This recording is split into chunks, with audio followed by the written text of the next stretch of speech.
Unacademy लाया है आउटसाइन batch crash course for life sciences CSIR 2021 जो कि हो रहा है आपका स्टार्ट 29 सितंबर से, जहां पे अनअकैडमी के टॉप एजुकेटर्स जो है वो कंसाइज लेक्चर डिलीवर करेंगे इंपॉर्टेंट टॉपिक जो है इस एग्जाम के लिए। और ये बैच को लीड कर रही हैं नेहा तनेजा, चरणजीत कौर और आरती रानी। अगर आप इस बैच को लेना चाहते हैं सब्सक्रिप्शन तो इस वीडियो के डिस्क्रिप्शन में लिंक है, आप वहाँ पे क्लिक करके जा सकते हैं। और एक बहुत अच्छा चीज़ क्या है, अनअकैडमी लेके आया है स्पेशल प्राइस ऑफर, जहाँ पे जो भी कोर्सेज हैं 6 मंथ्स के, 12 मंथ के, 24 मंथ के जो कोर्सेज हैं इस पे आपको एडिशनल 15% का डिस्काउंट मिल रहा है।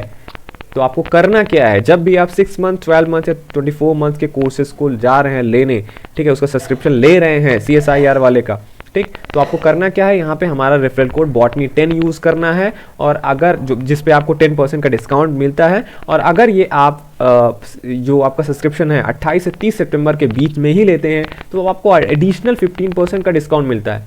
मतलब आप कुल मिला के 25% सेव कर रहे हैं। तो अगर आप इंटरेस्टेड हैं कि CSIR का प्रोफेशन आपको करना है, डिटरमाइंड है और इन कोर्सेज के लिए जा रहे हैं 6 मंथ, 12 मंथ या जो 24 मंथ का है, तो अभी ये बॉटनी 10 कोड यूज़ करिए 28 से 30 सितंबर के बीच में और आप 25% का आपको डिस्काउंट मिलेगा। जल्दी कीजिए, केवल 3 दिन बचे हुए हैं। मेगा ऑफर क्या है, मेगा ऑफर है CSIR की तरफ से कि अगर आप 12 मंथ का सब्सक्रिप्शन लेते हैं तो आपको 2 मंथ का सब्सक्रिप्शन फ्री मिलता है। ये केवल लेकिन प्लस सब्सक्रिप्शन के लिए है, आप ध्यान में रखिएगा। ये ऑफर 23 से लेके 30 सितंबर 2021 तक है। सारे का लिंक जो है इस वीडियो के डिस्क्रिप्शन में है, आप जाके इन कोर्सेज का सब्सक्रिप्शन ले सकते हैं।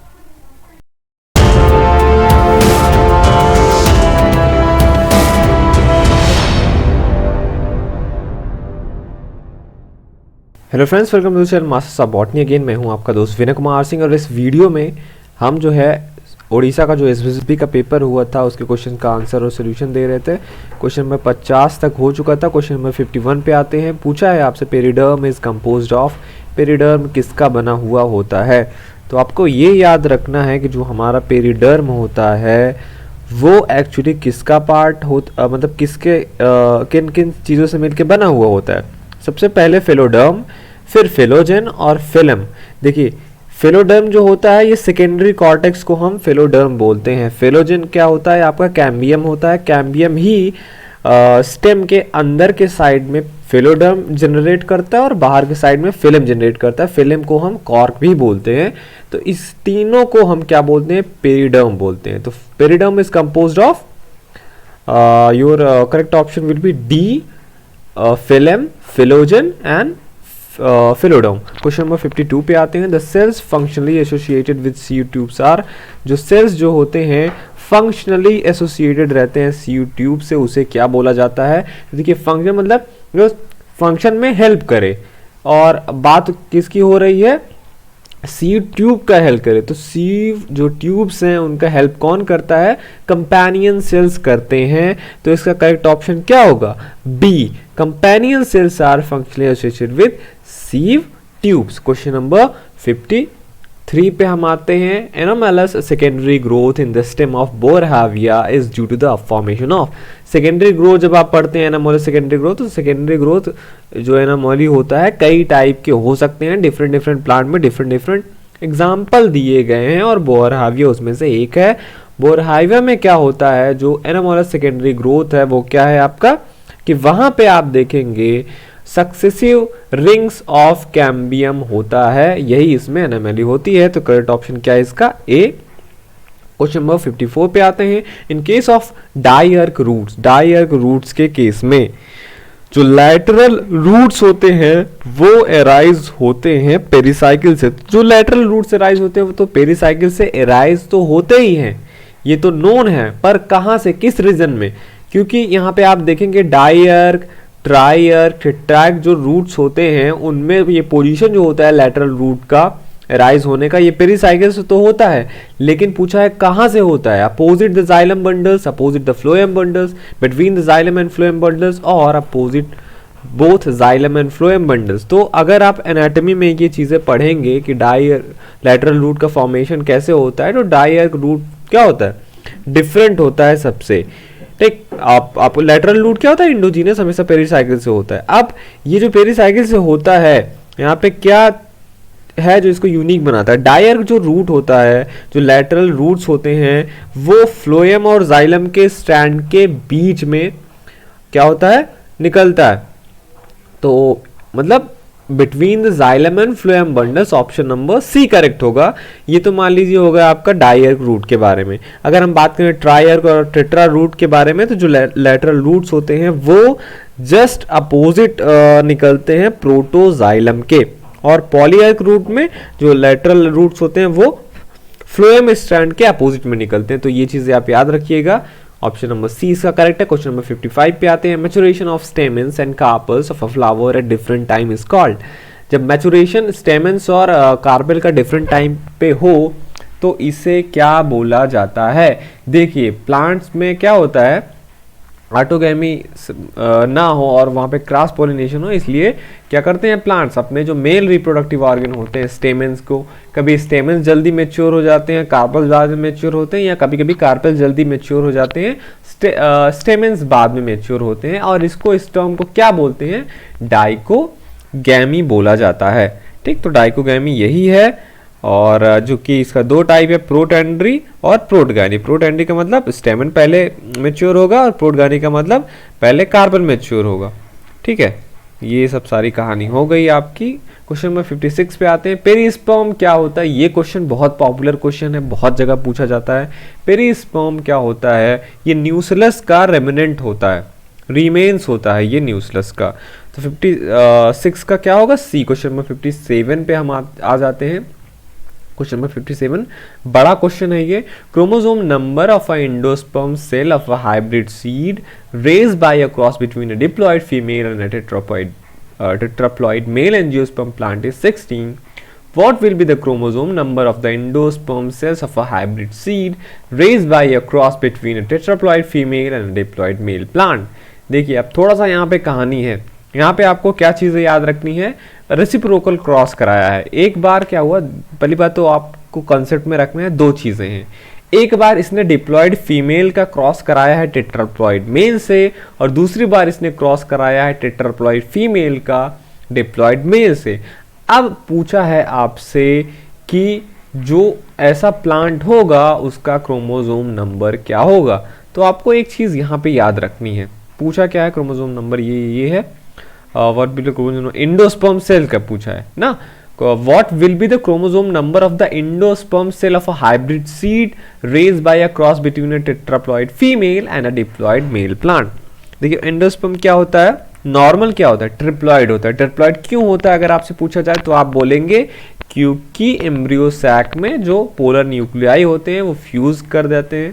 ठीक, पोलर न्यूक्लियाई फ्यूज कर गए तो वो डिप्लॉइड हो जाते हैं। अब क्योंकि मेल प्लांट भी डिप्लॉयड होता है, वो फिर जब गैमीट बनाएगा हैप्लॉयड होता है, तो हैप्लॉयड गैमीट और डिप्लॉयड आपका क्या, पोलर न्यूक्लियाई, ये बन के ट्रिपल फ्यूजन होता है जिससे एंडोस्पर्म बनता है। इसलिए नॉर्मल एंजियोस्पर्म प्लांट में आपको ट्रिप्लॉयड मिलता है एंडोस्पर्म। लेकिन यहाँ पे क्या कहानी बता रहा है कि पहले तो आपसे एक वो बता दिया कि हमने पहले क्या किया है कि हाइब्रिड सीड किया, बना है, किससे बना है, डिप्लॉयड फीमेल था और टेट्राप्लॉयड मेल था। अब देखिए मेल था, उसका क्रोमोसोम नंबर कितना है, 16 है। अब हाँ एंडोस्पर्म सेल का ही बताया है आपका, एंडोस्पर्म सेल कितना है, कह रहा है क्रोमोसोम नंबर 16 है। कब, जब हम डिप्लॉयड फीमेल और टेट्राप्लॉयड मेल का क्रॉस कराते हैं। अब देखिए सोचिए, डिप्लॉयड फीमेल है, दैट मीन्स उसका एंडोस्पर्म क्या होगा, डिप्लॉयड ही होगा। और जब टेट्राप्लॉयड मेल होगा उसका गैमीट क्या होगा, डिप्लॉयड होगा। दैट मीन्स डिप्लॉयड जो उसका एंडोस्पर्म होगा क्या होगा, टेट्राप्लॉयड होगा। मीन्स जो एंडोस्पर्म सेल का क्रोमोसोम नंबर कितना है, 64 है। 64 का मतलब, अरे 64 कह रहा हूं, 16 मतलब हैप्लॉयड की बात करें तो 4 और 4 मल्टीप्लाइड बाई 4, मतलब 4 से 4 आप गुणा करेंगे तो टेट्राप्लॉयड होगा ना। तो इसमें हैप्लॉयड ही कितना हुआ, 4 हुआ। अब इसी को वो उल्टा कर देता है, कह रहे what will the chromosome number of endosperm cell of a hybrid seed raised by a cross between tetraploid female and diploid male. अब देखिए अगर टेट्राप्लॉयड फीमेल होता और डिप्लॉयड मेल होता तो क्या कहानी होती, कहानी ये होती कि टेट्राप्लॉयड जो फीमेल होता उसका जो पोलर न्यूक्लियाई होते वो डिप्लॉयड होते, और वो क्या होता, टेट्राप्लॉइड ही होता, जो पोलर न्यूक्लियस मतलब जो आपस में फ्यूज टेट्राप्लॉइड होता, और डिप्लॉइड में से हैप्लॉइड गैमीट आएगा, वो फ्यूज करके क्या होगा, पेंटाप्लॉइड हो जाएगा। अब पेंटाप्लॉइड का क्या पूछा है कि एंडोस्पर्म सेल का क्या होगा, पेंटाप्लॉइड कितना हो गया बताइए। जब पहले में 16 दिया है, दैट मीन्स वो प्लांट क्या था, हैप्लॉइड उसका 4 है, 4 में जब टेट्राप्लॉइड एंडोस्पर्म था तो कितना होगा 16, पेंटाप्लॉइड होगा कितना होगा 20। यही है इसका करेक्ट ऑप्शन 20। क्वेश्चन नंबर 58 पे आते हैं। When embryo sac develops from the cells of nucleus और integuments the phenomenon is called. कह रहा है अगर एम्ब्रियो सैक जो होता है डेवलपमेंट होता है किससे, न्यूक्लियस या इंटेगुमेंट से, तो इस फिनोमेनन को क्या बोलते हैं, नॉन रिकग्निटिव एपोमेसिस, जनरेटिव एपोमेसिस, सोमैटिक एपोमेसिस या एडवेंटिव एम्ब्रियोनी। क्वेश्चन नंबर 58 है ये, देखिए थोड़ा सा यहाँ पे टर्मिनोलॉजी का डिफरेंस है। इसको क्या बोलते हैं, सोमैटिक एक्चुअली एपोस्पोरी बोलते हैं इसे, ठीक, और इसलिए सोमैटिक एपोमेक्सिस के अंदर ही आता है सोमैटिक एपोस्पोरी, तो एग्जैक्ट वही टर्म नहीं दिया है, फिर भी इसका करेक्ट ऑप्शन क्या है सी। क्वेश्चन नंबर 59 पे आते हैं। फिलीफॉर्म एपरेटस किसका फीचर है, ये भी काफी पॉपुलर है। फिलीफॉर्म एपरेटस सिनर्जिड्स में बनते हैं, ठीक है, सिनर्जिड्स में पाए जाते हैं जो एम्ब्रियो सैक के अंदर होता है।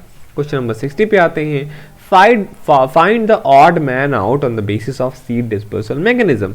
कह रहा है यहाँ पे आपको क्या करना है, ऑड को आउट करना है। अब देखेंगे यहाँ पे क्या है, सीड डिस्पर्सल मैकेनिज्म, जैकुलेटर्स है, विंग्स हैं, पेपस है, कॉमा है, ये सब हेल्प करते हैं। जैकुलेटर एक्एंथेसी में मिलेगा, विंग्स किसी भी हो सकता है सीड में, ठीक, पेपस भी हो गया, सीड के ऊपर रहता है स्ट्रेसी फैमिली में, कॉमा आपको इसे मदार या जिसे कैलोट्रोपिस आप बोलते हैं उसमें होता है। तो अब सीड डिस्पर्सल मैकेनिज्म इसमें से ऑड कैसे हुआ, विंग्स, पेपस, कॉमा, ये सब जो है एयर करंट के थ्रू जो होता है सीड डिस्पर्सल उसमें हेल्प करते हैं। Wings, pappus, comma they are hairy in nature, तो ये फ्लोट करते हैं हवा में, लेकिन जैकुलेटर्स का ये फंक्शन नहीं होता। जैकुलेटर जैसे पानी, कोई सीड को फ्रूट को आपने पानी में रखा, वो फटता है, ठीक, और उससे सीड डिस्पर्स होता है, तो जैकुलेटर इनमें से डिफरेंट है, इसलिए हम ए के साथ जाएंगे। क्वेश्चन नंबर 61 पे आते हैं। Continuity of cytoplasm from one cell to the adjacent cell in higher plants is established through. Continuity किससे एस्टैब्लिश होती है, आपको पता है, एपोप्लास्ट तो नहीं कंटिन्यूटी। यहाँ पे साइटोप्लाज्म की बात बोला है तो टोनोप्लास्ट, ल्यूकोप्लास्ट, एपोप्लास्ट नहीं है, सिम्प्लास्टिक जो मूवमेंट होता है प्लाज्मोडेस्माटा का थ्रू होता है, और प्लाज्मोडेस्माटा आर द पर्चर्स आप कह लीजिए जो कंटिन्यूटी बनाते हैं साइटोप्लाज्म का। क्वेश्चन नंबर 62 पे आते हैं। At incipient plasmolysis water potential of a cell assume to be equal to. देखिए जब इंसिपिएंट प्लाज्मोलिसिस होता है तो जो वॉल प्रेशर होता है वो क्या होता है, वॉल प्रेशर आपका लगभग ना के बराबर होता है, इसलिए जो प्रेशर पोटेंशियल होगा वो जीरो हो जाएगा। और आपको पता है वाटर पोटेंशियल क्या है, solute potential plus pressure potential. जब प्रेशर पोटेंशियल जीरो हो गया तो वाटर पोटेंशियल क्या होगा, will be equal to solute potential, and the correct option will be C. Question number 63 पे आते हैं। Copper deficiency causes a disease in fruit trees called, क्या बोलते हैं, where gums are secreted and deposited on the bark. देखिए विपटेल जो है ये आपका किससे होता है, विपटेल ये मॉलिबेडनम की डिफिशियंसी से होता है, कॉपर डिफिशियंसी से होता है एक्सैंथेमा। तो इसका करेक्ट ऑप्शन क्या है, बी, ठीक, बी ही इसका करेक्ट ऑप्शन है। फिर भी ऊपर देख लें, लिटिल लीफ जैसे है माइकोप्लाज्मा से होता है, ब्राउन हार्ट बोरान की डिफिशियंसी से होता है। क्वेश्चन नंबर 64 पे आते हैं। Water absorb by root hairs from the soil is, कह रहा है जो रूट हेयर्स वाटर एब्जॉर्ब करते हैं वो कौन सा वाटर एब्जॉर्ब करते हैं, surface water, gravitation water, hygroscopic water और capillary water. So in ecology you will read that plants generally use the capillary water and their root hairs mainly absorb these capillary water. Question number 65 पे आते हैं।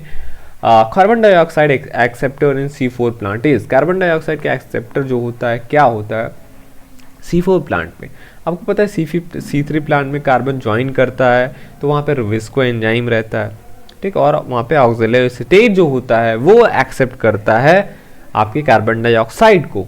लेकिन C4 plants में क्योंकि ये CO2 को पहले फिक्स करते हैं तो वहाँ पे जो एक्सेप्टर होता है वो होता है आपका फास्फोइनॉल पायरुवेट, यही है वहाँ पे पहले एक्सेप्टर होता है।